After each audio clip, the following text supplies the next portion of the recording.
ወዳጄ አንድ ነገር ላወራ ነው የመጣ ዛሬ። ተስፋ ከየት ነው የሚመጣ? ረዥም መንገድ ስለሄድን ነው?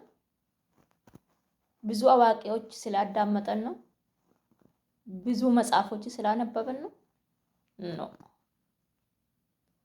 እግዚአብሔር ከረዳን፣ አይናችን ከገለጠን ተስፋ ከትንሽ ነገር ነው የሚመጣ። በዘወይ ሁሉም ሰው ወይም ሁሉም የሰው ልጅ ሲወለድ ከነ ተስፋ ነው የተወለደ። ዝም ብሎ አይደለም እግዚአብሔር የፈጠረን። ለሁላችን የሚበቃን አዘጋጅቶ ነው የፈጠረን። እኔ አንድ ነገር ተስፋ የሰጠን ምን እንደሆነ ታውቃላችሁ? ብዙ ነገር አውቃለሁ፣ ብዙ ነገር አነበብኩኝ፣ ብዙ ነገር አየው፣ ብዙ አዋቂዎች ሰምቻለሁ። ያልሰማ ሞቲቬሽኖች የለም። ዳዊት ድሪም በል፣ እሸቱ በል፣ በቃ እኔ ያልሰማሁትን የለም። እኔ ያየሁትን ትልቅ ደረጃ ላይ ያሉ ሰዎች፣ በማራኪ ወግ የሚቀርቡ ሰዎች ጀርባችሁን ያልሰማሁት ያልጠነጠንኩትን የለም። ግን የኔም ተስፋ እንደሰጠን ብነግራችሁ አታምኑም።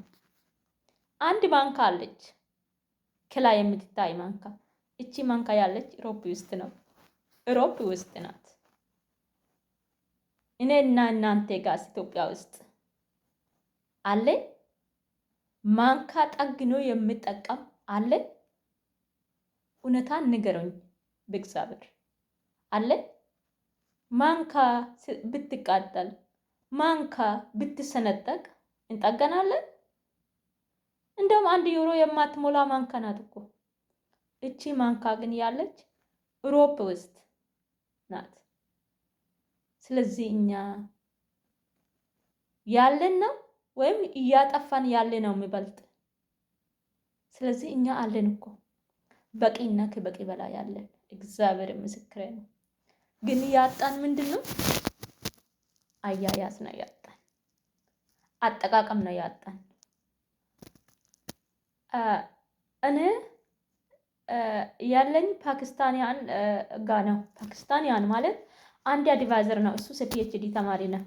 ከዛን የኛ አድቫይዘር አንድ ስለሆነ አድቫይዘር የመጀመሪያ ጊዜ ወስዶ ያስተዋወቀን እሱ ጋር ነው፣ እንደ ወንድም ማለት ነው።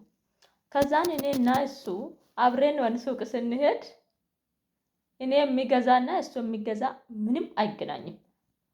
እኔ ስገዛ በቃ እስከ 2 ሳምንት እስከ ወር አልመለስም ብዬ ብዙ ነገር ይገዛለሁ። ያን ብዙ ነገር ወደ ቤት ሲመጣ የሚጠፋ ይበልጣል። ሳይመቸኝ ቀርቶ ሳልሰራ የሚቀሩ አሉ፣ የሚጠፉ ፍሪጅ ውስጥ የሚበላሹ አሉ። እሱ ግን እኔ 4 ስገዛ 1 ይገዛል፣ እኔ 3 ስገዛ 2 ይገዛል።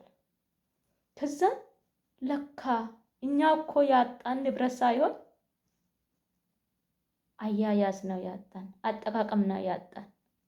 ከዛን ይህ ልጅና ያን የተቃጠለች ማንካ ወይም ከላይ የሚለጠፋችሁ ማንካ እውነተኛ የኔ ህንፃ ውስጥ ያለች ማንካ ነው። ቢታመኑስ ባታመኑስ ኢሮፕ ውስጥ እንደውም ትልቅ ሀሰልት ሲቲ ውስጥ የቤት ኪራይ የሚከፈል በ800 የሚቆጠሩ ቤት ኪራይ የሚከፈልበት ዶርም ውስጥ ስቱዲዮ ውስጥ ነው ያለች። ስለዚህ ከነርሱ እኛ ብዙ ነገር እንዳለን እኛ ኢትዮጵያኖች ሀብታም እንደሆነች እግዚአብሔር ምስክሬ ነው ተረዳሁት። ስለዚህ እኔ አሁን በኋላ አለኝ፣ ሀብታም ነኝ፣ መኖር ይችላለሁ። ወደ ኢትዮጵያ ቢመለስም እግዚአብሔር ምስክሬ ነው ጽድት ብዬ መኖር የምትችል ሴት ነኝ። ጽድት አድርጌ ልጆቼ ማሳደግና ማኖር የምችል ሴት ነኝ። እኔ ይህ ነው ከዚህ የተማርኩት። ብዙ ነገሮች ደግሞ እግዚአብሔር ጊዜ ከሰጠን ትምህርት ትንሽ ከገፋ በኋላ አሳያቸዋለሁ። ስለ አኗኗራችሁ፣ ስለ ቤታችሁ፣ ስለ ግባችሁ አሳያለሁ፣ ኢሮፕ ውስጥ ማለት ነው። ስለዚህ ወገኖች እባካችሁ እንንቃ።